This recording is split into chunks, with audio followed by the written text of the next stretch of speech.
પંચમહાલ જિલ્લામાં મુસ્લિમ બિરાદરોના પવિત્ર તહેવાર રમઝાન ઈદની ધામધૂમથી ઉજવણી કરવામાં આવી હતી. ઈદને લઈને વિશેષ નમાજ અદા કરવામાં આવી હતી.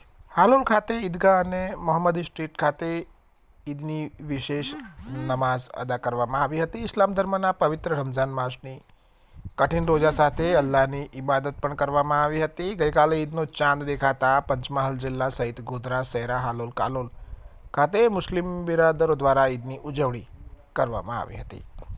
શહેર અને જિલ્લામાં આવેલી તમામ મસ્જિદો ખાતે વિશેષ નમાઝ અદા કરવામાં આવી હતી અને રમઝાન ઈદની વિશેષ નમાઝ અદા કરીને મુસ્લિમોએ અલ્લાહનો શુક્ર અદા કર્યો હતો. રમઝાન ઈદની વિશેષ નમાઝ અદા કરીને મુસ્લિમ સમાજ દ્વારા સમગ્ર વિશ્વમાં કોમી એકતા, ભાઈચારો, શાંતિ સ્થાપિત થાય તેવી દુઆઓ કરી હતી.